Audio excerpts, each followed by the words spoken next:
ಜ್ಯೋತಿಷ್ಯ ಶಾಸ್ತ್ರ, ವಾಸ್ತುಶಾಸ್ತ್ರ, ಭೂತಕಾಲ, ವರ್ತಮಾನ, ಭವಿಷ್ಯತ್ ಕಾಲ ಇದೆಲ್ಲದರ ಬಗ್ಗೆ ನಿಖರವಾದ ಮಾಹಿತಿಯನ್ನು ನೀಡುವ ಪಂಡಿತ್ ದಿನೇಶ್ ಗುರೂಜಿ ಅವರು ಇವತ್ತು ಕಾರ್ಯಕ್ರಮದಲ್ಲಿದ್ದಾರೆ. ಅವರನ್ನ ಕಾರ್ಯಕ್ರಮಕ್ಕೆ ಸ್ವಾಗತ ಮಾಡೋಣ. ಗುರೂಜಿ ನಮಸ್ತೆ, ಕಾರ್ಯಕ್ರಮಕ್ಕೆ ಸ್ವಾಗತ. ಓಂ ಶ್ರೀ ಗುರುಭ್ಯೋ ನಮಃ. ಹರಿ ಓಂ. ಓಂ ದ್ರಾಂ ದ್ರೀಂ ದ್ರೌಂ ಸಹ ಶುಕ್ರಾಯ ನಮಃ. ಓಂ ನಮೋ ಭಗವತೆ ವಾಸುದೇವಾಯ. ಓಂ ನಮೋ ನಾರಾಯಣಾಯ. ನಮಸ್ಕಾರ. ಇದೇ ತಿಂಗಳು 26 ಅಕ್ಟೋಬರ್ 26ನೇ ತಾರೀಕು, ಇನ್ನೇನು ಕೆಲವೇ ದಿನಗಳಿದೆ. ಸೊ ಅವತ್ತು ಫ್ರೀ ಕ್ಲಾಸ್ ಇದೆ ಸಂಜೆ 8ವರೆಗೆ. ಸ್ವತಃ ಗುರೂಜಿ ಅವರೇ ತಗೊಳ್ತಾರೆ. ಜ್ಯೋತಿಷ್ಯವನ್ನು ನೀವು ಯಾಕೆ ಕಲಿಬೇಕು ಅನ್ನೋ ನಿಮ್ಮೆಲ್ಲ ಡೌಟ್ಸ್ಗಳಿಗೆ ಅಲ್ಲಿ ಕ್ಲಾರಿಟಿ ಸಿಗುತ್ತೆ, ಆನ್ಸರ್ ಸಿಗುತ್ತೆ.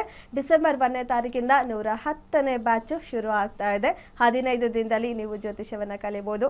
ಯಾಕೆ ಕಲಿಬೇಕು ಅಂತ ನಮ್ಮ ಕಾರ್ಯಕ್ರಮದಲ್ಲಿ ನಿಮಗೆ ಗೊತ್ತು. ಪ್ರತಿಯೊಬ್ಬರು ಕೂಡ ಕಾಲ್ ಮಾಡಿದಾಗ ನಿಮ್ಮ ಸಮಸ್ಯೆಯನ್ನು ಹೇಳಿದಾಗ ಗುರೂಜಿ ಅವರದ್ದು ಉತ್ತರ ಕೊಡ್ತಾರೆ. ಅದೇ ನೀವು ಜ್ಯೋತಿಷ್ಯವನ್ನ ಕಲಿತಾಗ ಅದೇ ಪ್ರಶ್ನೆಗೆ ನೀವೇ ಉತ್ತರ ಕಂಡ್ಕೋಬಹುದು. ನಿಮಗೆ ಯಾವಾಗ ಬೇಕೋ, ನಿಮ್ಮ ಏನು ಜೀವನದಲ್ಲಿ ಪ್ರಶ್ನೆಗಳಿರುತ್ತೆ ಅದಕ್ಕೆಲ್ಲ ಪ್ರತಿ ಸ್ಟೇಜಲ್ಲೂ ಕೂಡ ನೀವೇ ಆನ್ಸರ್ ಅನ್ನ ಕಂಡ್ಕೋಬಹುದು.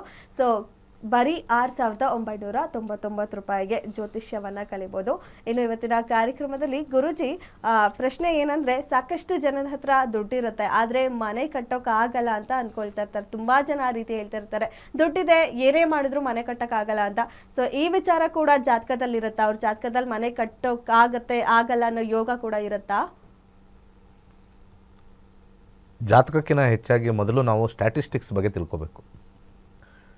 ಸ್ಟ್ಯಾಟಿಸ್ಟಿಕ್ಸ್ ಅಂತಂದರೆ ಎಷ್ಟು ಜನರ ಹತ್ರ ಸ್ವಂತ ಮನೆ ಇದೆ ಅಂತ. ಅಂದರೆ ನಂದು ಸ್ವಂತ ಇರಲ್ಲ, ನಮ್ಮ ಅಪ್ಪಂದಿರುತ್ತೆ, ಅದು ನನಗೆ ಆಗುತ್ತೆ ಒಬ್ಬನೇ ಮಗ ಅಂದರೆ. ಆ ಇಂಡಿವಿಜುವಲ್ ಲೆಕ್ಕ ಹಾಕಿದ್ರೆ ಭಾರತದಲ್ಲಿ 70% ಜನರ ಹತ್ರ ಸ್ವಂತ ಮನೆ ಇದೆ. 70%. ಇನ್ನು 10% ಆಫ್ ದಿ ಪಾಪ್ಯುಲೇಷನ್ನು ಸ್ವಲ್ಪ ಮಿಡಲ್ ಕ್ಲಾಸಲ್ಲಿ ಬಂದು ಅವ್ರಿಗೆ ಹಣದ ಸಮಸ್ಯೆಯಿಂದನೋ ಅಥವಾ ಜಾಗದ ಸಮಸ್ಯೆಯಿಂದನೋ ತೊಗೊಳಕ್ಕಾಗೋದಿಲ್ಲ. ರೂರಲ್ ಏರಿಯಾದಲ್ಲಿ ಇನ್ನೂ ಸ್ವಲ್ಪ ಜಾಸ್ತಿ ಇದೆ ಓನ್ ಹೌಸ್ ಅನ್ನೋದು, ಅರ್ಬನ್ ಏರಿಯಾ ಕಂಪೇರ್ ಮಾಡಿದ್ರೆ. ಅರ್ಬನ್ ಏರಿಯಾ ಅಂದರೆ ಸಿಟಿಯಲ್ಲಿ ಹಣದ ಒಂದು ವಿಚಾರದಲ್ಲಿ ಬರ್ತಕ್ಕಂಥದ್ದು. ಸಾಮಾನ್ಯವಾಗಿ ಶಾಸ್ತ್ರದಲ್ಲಿ ಸ್ವಂತ ಮನೆ ಅನ್ನೋದು ಭಾಳ ಹಿಂದೆ ಇರಲಿಲ್ಲ. ಅದೂ ಶಾಸ್ತ್ರ ಬರಬೇಕಾದ್ರೆ ಇವರಿಗೆ ಸ್ವಂತ ವಾಹನ, ಸ್ವಂತ ಅಂತ ಎಲ್ಲೂ ಇಲ್ಲ. ಇದನ್ನೇ ತಪ್ಪು ತಿಳ್ಕೊಂಡಿದ್ದಾರಲ್ಲ. ಸ್ವಂತ ಅಂತ ಬರೋಕ್ಕೆ ಸಾಧ್ಯನೇ ಇಲ್ಲ ಜ್ಯೋತಿಷ್ಯದಲ್ಲಿ. ಯಾಕಂದರೆ ಇವತ್ತಿದ್ದು ನಾಳೆ ಹೋಗೋ ದೇಹದ ಸ್ವಂತ ಅಂತ ಹೆಂಗೆ ಬರುತ್ತಲ್ಲಿ? ಹೌದು ಅಲ್ವಾ? ಹೌದು. ಏನೇನು ಇವನಿಗೆ ಲಭಿಸುತ್ತೆ ಅನ್ನೋದು ಒಂದು ಇಂಪಾರ್ಟೆಂಟು. ನಾನೊಂದು ಮಾತು ಹೇಳ್ತೀನಿ. ಸ್ವಂತ ಮನೆ ಆಯಿತಾ, ಒಬ್ಬರು 20/30 ಕಟ್ಕೊಂಡಿದ್ದಾರೆ.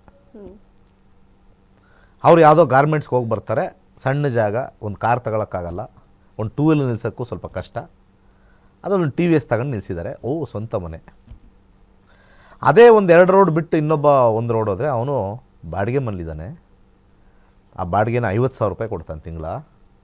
ದೊಡ್ಡ ಜಾಗ, ಕಂಪ್ನಿ ಎಲ್ಲ ಫೆಸಿಲಿಟಿ ಕೊಡುತ್ತೆ, ಕಾರು ಕೊಟ್ಟಿದೆ ಅವನಿಗೆ, ಅವನದೇ ಸ್ವಂತ ಕಾರ್ ಇನ್ನೊಂದು ಎಕ್ಸ್ಟ್ರಾ ಇಟ್ಕೊಂಡಿದ್ದಾನೆ, ಬಟ್ ಬಾಡಿಗೆ ಕಟ್ತಾ ಇದ್ದಾನೆ. ಎಷ್ಟೊಂದು ಜನ ಇದ್ದಾರೆ ಅಪಾರ್ಟ್ಮೆಂಟ್ ಬಾಡಿಗೆ ಎಲ್ಲ. ಲಕ್ಷಾಂತರ ರೂಪಾಯಿ ಬಾಡಿಗೆ ಕಟ್ಕೊಂಡೇ ಇರ್ತಾರೆ. ಕರೆಕ್ಟ್, ಲಕ್ಷಾಂತರ ರೂಪಾಯಿ ಕರೆಕ್ಟ್.